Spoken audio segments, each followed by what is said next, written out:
لله الحمد لله كفى والسلام على عباده الذين اصطفى أما بعد فأعوذ بالله من الشيطان الرجيم بسم الله الرحمن الرحيم لا أقسم بهذا البلد وأنت حل بهذا البلد ووالد وما ولد لقد خلقنا الإنسان في كبد وبعد روي عن النبي صلى الله عليه وسلم أنه قال من صام رمضان إيمانا واحتسابا غفر له ما تقدم من ذنبه وقال النبي عليه الصلاة والسلام من قام رمضان ایمانا و احتسابا غفر له ما تقدم من ذنبه او كما قال علیہ الصلاۃ والسلام۔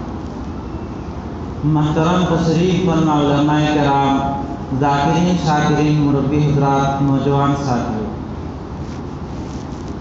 اس دنیا کے اندر آدمی کا کچھ بھی نہیں ہوتا ہے،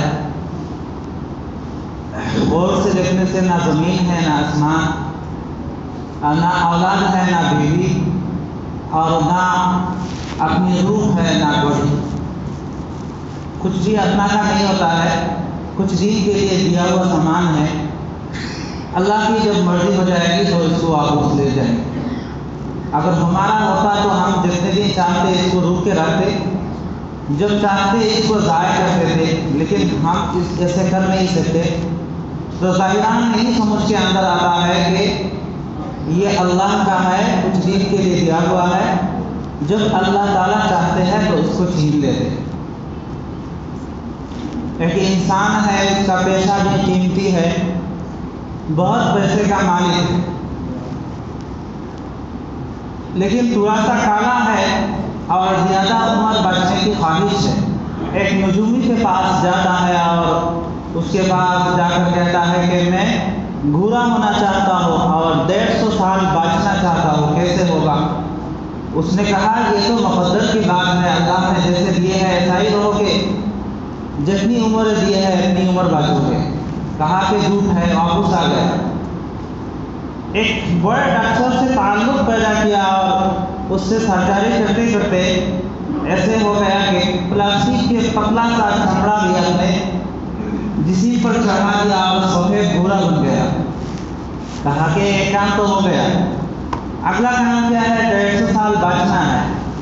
تو اس کے لیے اس نے تمام انتظامات کر کے رکھے ہیں، کھانا بھی چیک کرا کر اور اپنے ساتھ ملنے جلنے والوں کو بھی ایسے ہی چیک کرا کر تمام جسم کے کچھ اعضے بھی انہوں نے خرید کر کے رکھ لیا تاکہ کسی وقت کسی چیز کی ضرورت پڑے، کسی آلو کی ضرورت پڑ جائے تو ضرورت کے وقت فوراً اس کو لگا لے۔ کچھ ڈاکٹر بھی طے کر کے رکھا کہ وہ 150 سال بعد اس کی جو خواہش ہے، جو کام ہے، تکمیل تک پہنچائے۔ اتفاق سے ایک دن سانس کا پرابلم ہوا اور ڈاکٹر کے پاس لے کے گیا، چند ہی لمحے کے اندر اس کا انتقال ہو گیا۔ یہ بنایا ہوا واقعہ نہیں بلکہ آدمی ہے، وہ پاکستان کے ایک آدمی تھا، بس نام لینے کی ضرورت نہیں، ایک انسان ہے، یہاں پہ بسنے والا تھا، چند ہی منٹ کے اندر اس کا انتقال ہو گیا تھا۔ تو دیکھیے اس کی کیپیسٹی کے اندر اور انسان کی طاقت اور بس کے اندر اگر روح اور جان کی کوئی پکڑ ہوتی تو اس نے روح اور جان بھی خرید کر کے رکھ لیتا، اور جب روح جان نکل گئی ہے تو دوسری روح اور جان ڈال دیتے تو وہ پھر آدمی اور انسان بن کر کے چلنے پھرنے لگتا۔ لیکن اللہ رب العزت نے انسانوں کو ایک حد جا کر کے عاجز بنا کر کے رکھا ہے، کچھ تو کر لے گا لیکن ہر چیز نہیں۔ اللہ نے عاجزی ان کے اندر رکھے ہے، ناکامی رکھے ہے، اللہ رب العزت کامیاب ہے، ہر کام وہ کر سکتے ہیں۔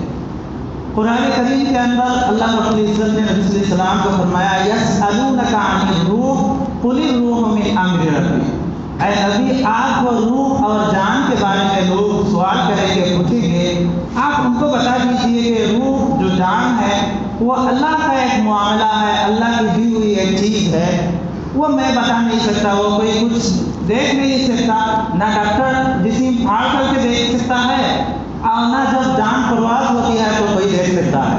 وہ کیسے ہے، کیا ہے، اللہ کا ایک معاملہ ہے، اللہ نے دے کے رکھا ہے۔ انسان کا اس کے اندر کوئی قابل نہیں، کوئی پاکڑ نہیں ہے، انسان اس میں جا کر عاجز ہوتا ہے۔ تو یہ دنیا کے اندر سب کچھ آخر ہمارا نہیں ہے، اللہ نے دیا ہے، کچھ بھی ان کے لیے آخر اس کو واپس لے لیں گے۔ اس دنیا کے اندر کمانے اور عمل کرنے کے لیے اللہ نے دیا ہے۔ بتایا ہے کہ عالم ارواح اللہ نے دی ہے انتظار کے لیے۔ یہ انتظار کی گھڑی ہوتی ہے کہ کب دنیا کے اندر آئے۔ عالم دنیا ہے تو عالم دنیا اللہ رب العزت نے فصل کاٹنے کے لیے، کمانے کے لیے دیے ہے، اور عالم آخرت انعام کے لیے ہے۔ عالم برزخ قبر ہے، وہ آرام کے لیے ہے۔ آدمی چاہتا ہے کہ دنیا کے اندر صرف آرام ہی آرام ہو، اس میں نہیں ہوتا ہے۔ دنیا کے اندر کبھی سکھ اور کبھی دکھ ہوتا ہے۔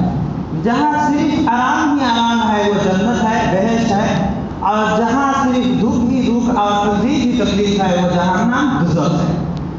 اسی وجہ سے دنیا کے اندر ایسے چلنا پڑے گا، دنیا کے اندر مختلف مراحل آتے رہیں گے۔ میں نے ایک کچھ آیات تلاوت کی ہے قرآن کریم سے۔ اللہ رب العزت فرماتے ہیں لا اقسم بهذا البلد وانت حل بهذا البلد ووالد وما ولد لقد خلقنا الانسان في كبد۔ اللہ رب العزت اس سورے کی ابتدائی حصے کے اندر 3 قسمیں ہیں۔ کیا قسمیں ہیں؟ اللہ رب العزت کہتے ہیں لا اقسم بهذا البلد، میں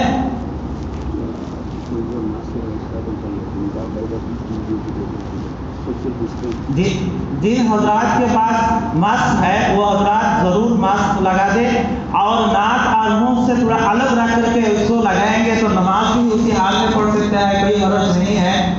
لہذا جن حضرات کے پاس ہے وہ لگا دے، یا تو رومال بھی ہے تو وہی لگا دے کچھ ایسے، تاکہ منہ کے اندر بالکل چپک نہ جائے، تاکہ حروف نماز کے اندر نکلتے وقت دشواری نہ ہو اور غلطی نہ ہو جائے، تو پھر نماز بھی پڑھ سکتے ہیں، کوئی دقت نہیں ہے۔ اور کچھ ڈسٹینسنگ بھی ضرور اس کا خیال رکھیں۔ باہر میں بھی ہے، پرشاسن آئے ہوئے ہے تو ہم اس کے بھی خیال کریں گے۔ تو بعد میں دیکھیے تو قرآن کریم کے اندر اللہ رب العزت نے 3 قسمیں کہے ہیں۔ لا اقسم بهذا البلد، اللہ رب العزت شہر مکہ کی قسم کہتے ہیں کہ شہر مکہ کی قسم ہے۔ لا اقسم بهذا البلد وانت حل بهذا البلد، اور دوسری قسم ہے کہ آپ شہر مکے کے اندر آپ کی موجودگی اسی اللہ رب العزت قسم کھاتے ہیں، اور بعد میں قسم کھاتے ہیں ووالد وما ولد، اور آدم علیہ السلام کی اور آدم علیہ السلام کی تمام اولاد انسان تمام کی اللہ رب العزت قسم کھاتے ہیں۔ اور اس کے بعد فرماتے ہیں لقد خلقنا الانسان فی کبد، میں نے انسانوں کو مشکل اور تکلیف، محنت اور مشقت اور زمانے کی کڑواہٹ اور سختی اور اترتی اور گھٹتی ہوئی حالتوں سے گزرتا ہوا میں نے پیدا کیا۔ لقد خلقنا الانسان فی کبد، میں نے انسانوں کو پیدا کیا ہے اس زمانے کے اندر محنت، مشقت، زمانے کی چڑھتا اور گرتا ہوا حالت سے گزرتا ہوا۔ تو اللہ رب العزت 3 قسمیں کھائے ہیں کہ شہر مکہ، اس کے اندر اللہ کے نبی بہت تکلیف سے دین گزارے ہیں، اور اللہ رب العزت کی یہاں موجودگی بہت تکلیف کی ہے۔ اور اس کے بعد آدم علیہ السلام جب پیدا کرنے کے لیے اللہ نے مشورہ لیا تو فرشتے نے انکار کیا، اور اس کے بعد جب سجدہ کرنے کے لیے کہا گیا تو ابلیس نے انکار کیا، اور آخر کار جنت میں دیا تو اس سے بھی اللہ نے ایک وجہ سے نکال دیا، تو اس کی بھی تکلیف سے ہے۔ تو 3 تکلیف کی قسم کھا کر اللہ رب العزت کہتے ہیں میں نے انسانوں کو پیدا کیا ہے، زندگی کے اندر تکلیف کے مراحل سے گزرتا ہوا پیدا کیا۔ لہذا اس زندگی کے اندر صرف سکھ ہی سکھ ہوگا یہ نہیں، بلکہ کبھی سکھ بھی ہو جائے اور کبھی دکھ بھی ہو جائے گا۔ تو دنیا کے اندر آدمی 6 حالتوں میں سے 3 حالت کے اندر ہر وقت رہتا ہے، یا تو خوشی میں، یا تو غم میں، یا تو مالداری میں ہوگا یا تو تنگی میں ہوگا، یا تو بیمار رہے گا یا تو اچھا رہے گا۔ تو آدمی کو دیکھا گیا زیادہ تو خوشی کے اندر وہ تجاوز کر لیتے ہیں، لیکن غم کی حالت میں وہ ٹھیک رہتے ہیں۔ بیماری کی حالت میں اللہ رب العزت کو یاد کرتا ہوا ملتا ہے، لیکن جب اچھا ہوتا ہے تو کیا ہی کیا کر لیتا ہے، جب مال ہوتا ہے تو کیا کیا کر لیتا ہے، لیکن تنگی ہوتی ہے تو اللہ رب العزت کے سامنے گڑگڑاتا ہوا نظر آتا ہے۔ لہذا اللہ رب العزت نے ان تمام مراحل سے گزرنے والے انسان کو پیدا کیا، بنایا ہے۔ لہذا ہم دنیا کے اندر رہے، جتنے دن بھی رہے، پیار اور محبت کا پیغام دینے والا، سلوک کرنے والا، بات کرنے والا ہم بنے، کیونکہ کچھ دن کے لیے آئے ہیں، کب جائے، کس وقت مل رہا ہے، کس وقت نہیں ملے گا، تو پیار کے پیغام دیں۔ اس دنیا کے اندر سب سے زیادہ کمی ہے کہ آدمی کے اندر حسد، بغض، عداوت، دشمنی سب بڑے ہوئے ہیں۔ نبی صلی اللہ علیہ وسلم نے تو فرمایا سوتے وقت تمام سے دل کو خالص کر کے سو لو، صرف اخلاص کی نیت سے۔ میری سنت ہے جب اٹھو تو تم تمام سے خالص کرتے ہوئے صرف اللہ کے لیے تم زندگی غسل کرو گے، اس کے لیے اٹھو، تو پھر یہ میری سنت ہے۔ دیکھیے ہم فلان کر کے سوتے ہیں اور فلان کرتے ہوتے ہیں، تو دیکھیے پیار اور محبت کا پیغام دنیا کے اندر دینا ہے۔ نبی صلی اللہ علیہ وسلم سب سے زیادہ پیغام اور محبت دینے والے تھے۔ نبی صلی اللہ علیہ وسلم کا وہ واقعہ جو کہ ہم جانتے ہیں کہ طائف کا واقعہ ہے، حضرت عائشہ رضی اللہ تعالیٰ عنہ ایک دن پوچھتی ہے، اے اللہ کے نبی، احد کے دین سے اور زیادہ تکلیف والا اور خطرناک دین آپ کا آیا ہے؟ نبی صلی اللہ علیہ وسلم نے فرمایا، عائشہ احد کا دین تو اتنا زیادہ تکلیف کا نہیں تھا جتنا زیادہ تکلیف کا دین یہ طائف کا تھا، کہ اپنے والوں نے نہیں مانا تھا، غیر کے پاس گیا تھا، وہاں کے بچوں کو اسلام کا پیغام پہنچایا تھا، ان کے اختیار کے اندر تھا کہ مانے یا نہ مانے، لیکن انہوں نے گھٹوں کو پیچھے لگا دیا تھا اور سر کے اندر پتھر بسایا، پیر تک خون کے ٹپکے پوچھے ہیں اور خون سے جوتے پیر کے اندر چپک گئے تھے۔ اس وقت بھی میں خون جسم سے نیچے گرنے نہیں دے رہا تھا کہ اللہ کے غصے بڑھ جائیں گے۔ پھر ابھی اللہ نے کہا کہ اگر ہو جائے تو دونوں طرف کے پہاڑ اکٹھا کر کے طائف والوں کو مار دو، لیکن میں نے کہا کہ نہیں، کہ میری امتی ہے، ان کو مار دیں گے تو کون مجھے ماننے والا ہوگا۔ انہوں نے نہیں سمجھا، ان کو معاف کر دیجیے۔ تو بتائیے دنیا کے اندر اس سے زیادہ محبت اور پیار کا کوئی پیغام ہو سکتا ہے کہ سر سے پیر تک خون کا ٹپکے گر رہے ہیں، لیکن اس کے بعد بھی کہتے ہیں اللہ انہوں نے سمجھا نہیں، معاف کر دیجیے۔ مسجد کے اندر ایک قوم آ کر کے پیشاب کر رہا ہے، صحابی اس کو یہاں سے ہٹانا چاہ رہا ہے، اللہ کے نبی فرمایا کہ نہیں، اس کو تکلیف ہوگا، پیشاب کرنے دو، بعد میں اس کو صاف کر دیا جائے گا۔ نبی صلی اللہ علیہ وسلم خندق کے اندر خندق کھود رہے ہیں، پتھر کے دو چٹان پیٹ کے اندر بندھا ہوا ہے، کھانے کے لیے کچھ نہیں ہے، پھر بھی کہہ رہے ہیں اللہم لولا انت مہتدینا ولا تصدقنا ولا صلینا، کہ اے اللہ اگر آپ ہدایت نہیں دیتے تو ہم صدقہ نہیں کر سکتے تھے، نماز نہیں پڑھ سکتے تھے۔ لہذا اللہ کے نبی کو بھی اپنے وطن سے مکہ سے بھی نکال دیا تھا، لیکن پھر مکہ پر جب قابو کر لیا تھا، قابو کرتے وقت اعلان جاری کیا، جو ابو سفیان کے گھر کے اندر داخل ہو جائے اس کو امان، جو بڈھی ہو اس کو امان، جو عورتیں ہو اس کو امان، جو بچے ہو اس کو امان، جو بات مان لے اس کو امان، جو سامنے نہ آئے اس کو امان۔ دیکھیے اس شہر سے نکال دیا گیا تھا، لیکن پھر آ کر کے داخل ہوتے وقت بھی کسی کو تکلیف نہیں۔ اسی وجہ سے نبی نے فرمایا کہ ایک عقور یعنی ایک پاگل کتا ہو تو اس کو بھی تم ظلم نہیں کر سکتے۔ یہ پیغام اللہ کے نبی نے دنیا کے اندر دے کے رکھا ہے، اس سے باقی اور کیا ہو سکتا ہے؟ اور ہم اس کی امتی ہے تو ہر وقت پیغام ہی کا پیغام، محبت اور پیار کا پیغام دیتے رہے، اور نہ تو یہ اس زمین کے اندر کچھ بھی ہمارا نہیں ہے، جیسا کہ پہلے سمجھایا ہے، سب کا انتظام کرنے کے بعد چند لمحوں کے اندر ختم۔ چلیے یہاں ایک دو کہتے ہیں، اس کے بعد جو میں نے حدیث تلاوت کی ہے، اللہ کے نبی فرماتا ہے من صام رمضان ایمانا و احتسابا غفر له ما تقدم من ذنبه ومن قام رمضان ایمانا و احتسابا غفر له ما تقدم من ذنبه۔ اگلا جمعہ ہمارا رمضان ہی کا ہوگا، تو رمضان سے پہلے ایک بات بتانا ضروری ہوتا ہے، یہ ہے کہ رمضان کے معنی ہوتا ہے جلا دینا، ختم کر دینا۔ تو رمضان کے اندر اللہ رب العزت بہت کچھ ثواب کمانے کے لیے ہتھیار اور دروازے کھول دیتے ہیں۔ آدمی اس وقت اپنے گناہ تمام مٹا کر کے پاک اور صاف بن سکتا ہے، لہذا اس کو رمضان کر کے نام رکھا گیا ہے۔ اس وقت تمام جنت کے دروازہ کھلے، تمام جہنم کے دروازہ بند، تمام شیاطین بند۔ اللہ رب العزت اس وقت ایک فرض کے بدلے 70 فرض ادا کرنے کا ثواب، ایک واجب ادا کرے تو ایک فرض ادا کرنے کا ثواب، ایک نفل ادا کرے تو ایک واجب ادا کرنے کا ثواب، بہت کچھ کر لیتے ہیں۔ اور تمام کے لیے اللہ رب العزت اس وقت رحمت اور برکت کے دروازہ کھول لیتے ہیں۔ تو نبی صلی اللہ علیہ وسلم نے فرمایا من صام رمضان ایمانا و احتسابا غفر له ما تقدم من ذنبه، جو رمضان کا روزہ رکھتا ہے ایمان اور یقین کے ساتھ، اللہ رب العزت اس کے پیچھے کے تمام گناہ معاف کر دیتے ہیں۔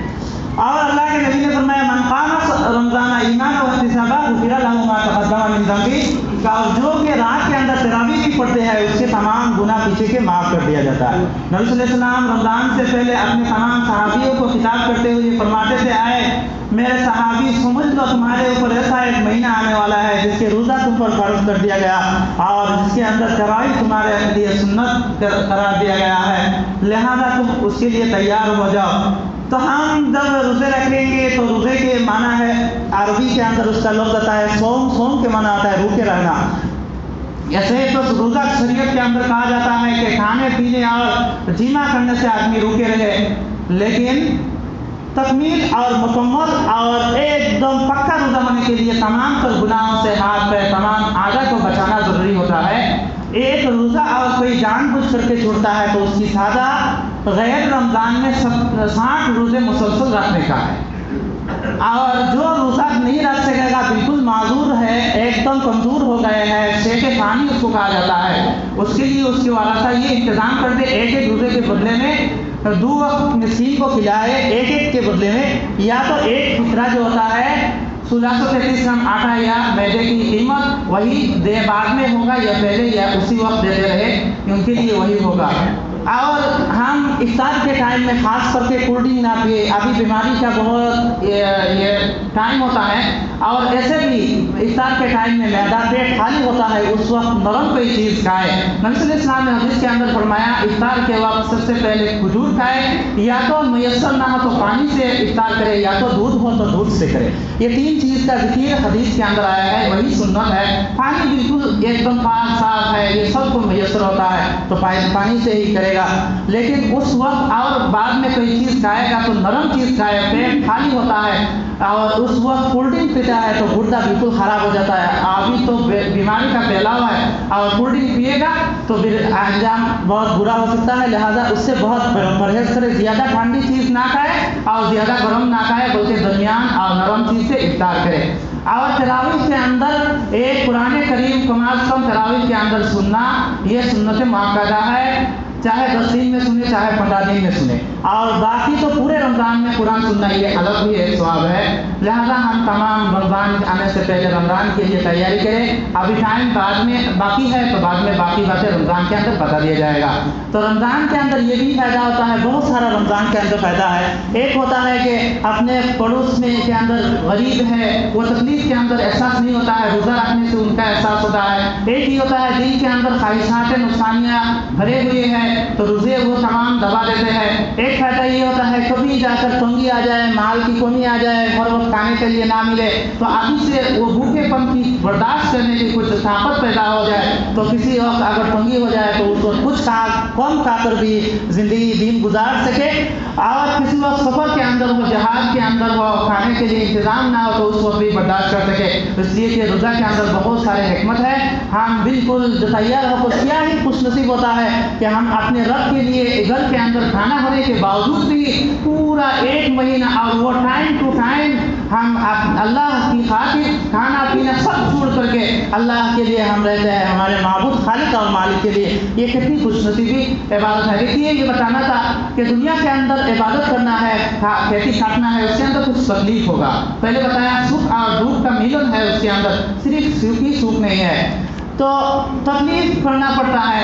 بتائے تھے حضرت اشرف علی تھانوی صاحب کو ایک مرید نے خط لکھا تھا کہ حضرت مجھے تو عبادت کے اندر مزہ نہیں آتا ہے۔ انہوں نے جواب کے اندر اپنے شاگرد کو لکھا دیکھو سنو، عبادت کے اندر مزہ نہیں ہے، مزہ تو موسیقی کے اندر ہوتا ہے، عبادت کے اندر مزہ نہیں ہے۔ موضوع یعنی آدمی اپنی عورت سے ملنے سے پہلے جو ناپاک خاطرے رکھتے ہیں اس کو موضوع کہا جاتا ہے. بتائیں اس کے اندر تو مزہ ہے, عبادت کے اندر مزہ نہیں. عبادت تو کرنا ہی ہوتا ہے بندے کو, چاہے دکھ ہو یا سکھ ہو, چاہے اچھا لگے یا خراب لگے, مزہ آئے نہ آئے, ہر وقت عبادت کے اندر لگنا ہی ہے. جیسا کہ کھیتی کرنے کے لیے کسان تو پہلے سے ہی تیاری کرتا ہے. کھیتی کے ٹائم میں تو بہت بارش برستے ہیں, دکھ کم ہوتے ہیں, اور کٹنے کے ٹائم میں دھوپ زیادہ ہوتے ہیں, بارش کم برستے ہیں, تو اس کے لیے تیاری آپ پہلے کر لیتے ہیں. تم تیاری کرو لیکن عبادت کرنا ہی پڑے گا, چاہے دکھ ہو سکھ ہو, چاہے مزہ آئے نہ آئے. تو اسی وجہ سے ہم خوش نصیب ہیں اللہ کے لیے ایک مہینہ بھوکے رہ کر اللہ کے سامنے ہم اپنی رضامندی کو اظہار کریں. لہذا تیار ہو جائے. اللہ رب العزت